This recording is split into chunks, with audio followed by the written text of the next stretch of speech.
Quando a gente começa na aviação, a gente tem várias dúvidas, porque normalmente é uma área muito nova. Eu, particularmente, não tenho piloto na família. Então, eu não sabia de várias coisas que eu precisei de algum piloto para me explicar. E hoje eu quero ser esse piloto para vocês. Tem várias perguntas que são, às vezes, muito bobas pra gente, mas que são de um significado considerável e que é importante que vocês saibam no início. Então, eu quero desmiuçar algumas perguntas que são bobas inicialmente, mas que dá pra gente trocar uma ideia, assim, sobre o curso de piloto privado. E, claro, eu deixo o ambiente aqui dos comentários aberto para você fazer suas perguntas também, para a gente dar continuidade nesse vídeo. Qualquer coisa eu crio uma série com várias dúvidas iniciais, que podem parecer dúvidas bobas, mas que eu respondo sem problema aqui no vídeo.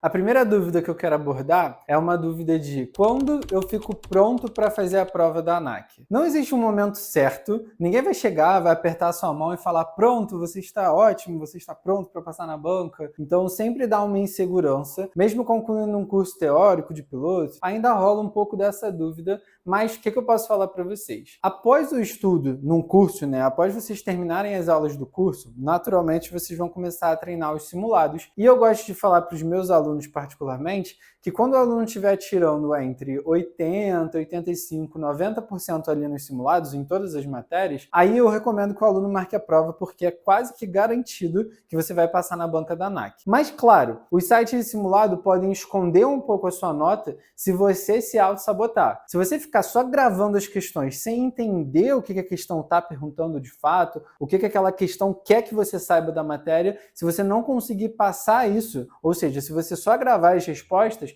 você vai se sabotar e no fim você não consegue passar na prova. Então o que eu recomendo sempre é estude sempre embasando bem os seus conteúdos, não só para teoria, mas para prática também. Sempre tentar aprofundar bem os seus conteúdos para que você consiga passar na banca e, claro, para que você tenha uma visão mais real de como está a sua nota ali nos sites de simulados. Em resumo, não tem momento certo, vai ter algum momento que você vai ter que ir mesmo na cara e na coragem, mas indo bem ali nos simulados, fazendo as questões dos livros, do curso e dos sites de simulados, aí é garantido que você vai passar, ou quase garantido, Normalmente a galera passa.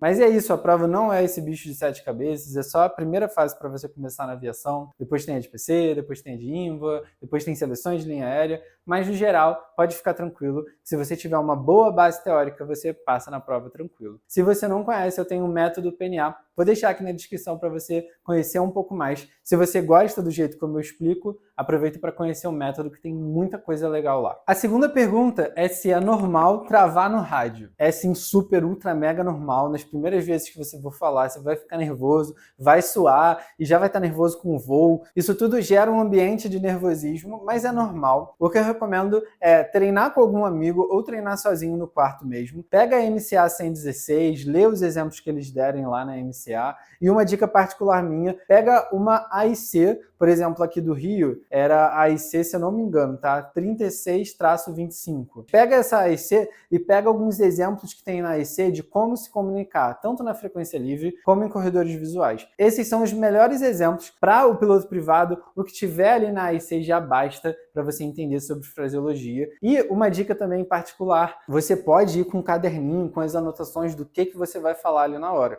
O instrutor não vai ver isso como uma cola, nem nada assim. Não é como se você fosse reprovar porque você tá com uma cola, entendeu? Eu lembro quando eu ia voando pro Rio, que tem que chamar controle, tem que falar na livre, que eu ia com todas as escolas do cenário de falar na livre, falar lá em Juiz de Fora, que é onde eu vou, falar com controle, trocar de frequência para torre. Então eu escrevia todos esses cenários e aí na hora eu só lia até o momento que eu acostumei e ficou natural. Você vai travar, pode ficar tranquilo, respira ali na hora, pode ficar de boa, o instrutor assume qualquer coisa para você pensar, mas você precisa em algum momento dar a cara a tapa mesmo, tentar falar no fraseologia para você pegar como que fala. A terceira dúvida, que é quase como uma alfinetada nos pilotos, é sobre as experiências do piloto privado. O piloto privado é um curso muito curto, no geral, a gente tem 40 horas, sendo que na 20ª, na metade do curso, você precisa voar sozinho. A gente não aprende a pousar um avião com 20 horas. E na verdade, a gente não aprende a pousar um avião com 40 horas. A gente aprende a não morrer, a não cair, mas pousar assim lindamente, tudo com técnica, achando o vento, vendo a biruta, imaginando a rampa de planeta perfeita. Isso não vai acontecer, pode ficar tranquilo. A alfinetada que eu quero dar é no sentido de tentar ter essa humildade mesmo. Tipo assim, chequei o piloto privado, ou tô perto de checar o piloto privado, cara, relaxa, você não é o Top Gun, você é um piloto iniciante e você vai aprender com o tempo como que pousa melhor, como que toma melhores decisões de planeio, de arremetida. A alfinetada é mais nesse sentido. Piloto privado normalmente não tem muita experiência, tem bem o básico, e assim, em um aeroporto só, ou em alguns aeroportos ali, poucos aeroportos, em uma pista, com um tempo bom, a experiência vai vir com o tempo. Eu costumo falar que a gente tem experiência de voar com 1.000, 2, 3, 4 mil horas, mas com 50, 100, 200 horas ainda não tem muita experiência não. A gente pega com o tempo. Uma outra dúvida comum, e que na verdade varia um pouco de aeroclube para aeroclube, é quantas horas tem o curso de piloto privado. O curso, legalmente falando, tem que ter no mínimo 35, mas o que a gente costuma ver normalmente é as escolas com 40, 45 horas ali, porque é uma margem boa para você aprender justamente do que eu estava falando agora. A gente não tem muita experiência. E se os aeroclubes começam a tirar muito isso, né, vai para 35 horas, normalmente é um cara que vai bater cabeça ali para fazer a prova, não vai conseguir desenvolver bem no cheque de piloto, é um cara que vai ter dificuldade e vai acabar terminando com 40, 40 e poucas horas. Então o que as escolas já fazem é colocar isso na grade mesmo do curso de piloto privado. Eles costumam colocar entre 40 e 45 horas, aí confirma quando você for fechar um pacote com o aeroclube quantas horas que eles têm e quantas horas que eles necessitam para você checar o seu piloto privado. Outra dúvida é, o que você precisa saber para voar a primeira vez? Tem muita coisa que você precisa saber. A primeira vez é um voo muito tranquilo, tá? No geral, você vai ser mais um passageiro do que um piloto mesmo. O instrutor vai deixar você voar um pouquinho, talvez, dependendo do instrutor, vai deixar você decolar, mas normalmente eles deixam você taxiar para você sentir como que é a aeronave. E não é pelo manche, é pelo pedal. Tá? A galera sempre dá uma curvinha, o avião vai reto, e aí você perdeu o taxiway, vai ali pelos pedais, o freio é na ponta dos pedais. Mas, no geral, o que você precisa saber? O máximo que você conseguir.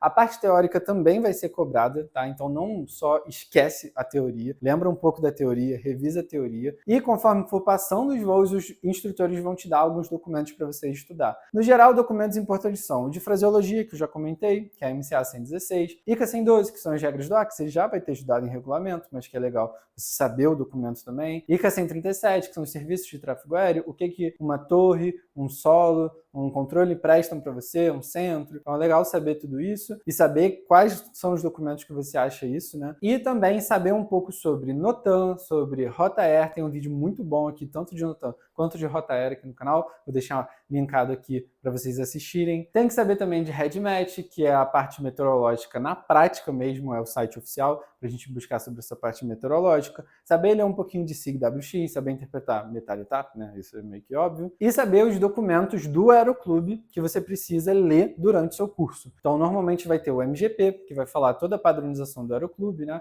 Vai falar quais são as manobras que você vai fazer, como você faz essas manobras. Tem o PI, que é o programa de instrução. O PI serve para te falar o que você vai fazer em cada voo. É como se fosse um checklist para o instrutor de tipo, hoje a gente vai fazer curvas de pequena, média e grande inclinação e a gente vai fazer stall com motor e sem motor. Aí no próximo voo a gente vai fazer as sobre estrada, 8 sobre Marte. Todo aeroclube tem que ter tanto o MGP quanto o PI para vocês saberem exatamente o que vai acontecer no decorrer do curso de vocês. Então leiam esses dois documentos, cheguem para o voo já preparados a partir desses dois documentos. E um detalhe também que alguns aeroclubes deixam passar às vezes é sobre o ground. Você precisa fazer o ground da aeronave que você vai voar antes de voar a aeronave. Você precisa fazer uma prova que o próprio aeroclube aplica, perguntando sobre velocidades importantes daquela aeronave que você vai achar no manual, pesos operacionais daquela aeronave, peso básico vazio, peso máximo de decolagem, máximo de pouso, quantos tanques tem, quanto de combustível essa aeronave aguenta, qual o motor, qual a hélice, quantos trens de pouso tem. Todas essas informações estão no manual da aeronave, ou se o aeroclube der essa colher de chá, vão fazer um slide técnico já com esses resumos. E para você chegar para voar, não adianta você chegar aprovado na banca, achando que você vai chegar no primeiro dia e já vai pegar um avião. Tem que fazer o ground para depois você conseguir voar na prática. Mas em resumo, tudo isso que você precisa para começar a voar.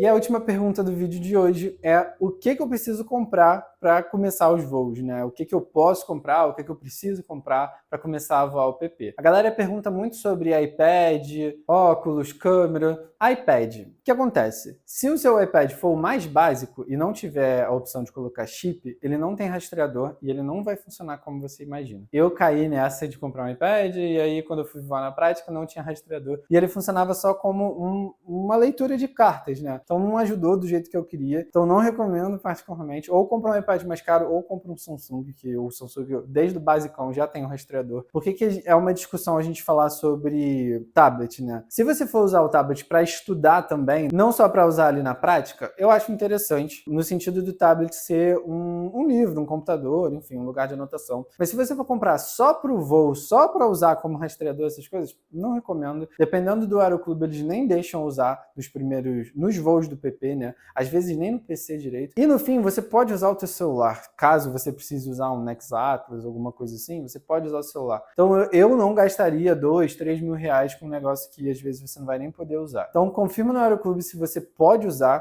pensa bem, pensa se você vai usar para estudo. Eu não compraria só para a parte prática ali, para usar na coxa. E caso você tenha, ou você vá usar na prática, é legal você comprar ou improvisar uma coisa para prender ele na sua coxa também, porque o avião fica tremendo, né? Em turbulência todo voo. Então é legal você ter alguma tira. Eu tenho uma tira que eu fiz em casa mesmo com velcro para colocar na minha coxa para prender o iPad. Mas se você não tiver, tem alguns sites que vendem também um equipamentinho para você colocar o tablet. Nunca comprei porque é caro, a tira já funciona bem. Uma coisa assim, quase que prioridade para você comprar em vez do iPad é um óculos de sol decente. Se você tiver grau, compra ele com grau, já é o meu caso. Mas se não, compra um óculos decente com uma lente que funcione legal, que você curta. E o óculos é muito importante porque você vai voar muitas vezes com o sol na cara ou em nuvens muito claras e aí vai ficar muito difícil de ver se você tiver sem o óculos. Então tem que ter um óculos de sol mínimo ali para você conseguir desenvolver bem no voo. E claro, se você usar óculos, aí você tem que ter o óculos de sol, tem que ter um óculos com lente e eu levo um reserva do com lente. Eu não levo um reserva do de sol, mas eu levo dois com lente e um de sol reserva, né? Porque a ANAC pede que você tenha 2 óculos a bordo, caso você use lente, porque se um quebrar, você tem o outro. Eu levo 3, 4 óculos, dependendo do voo.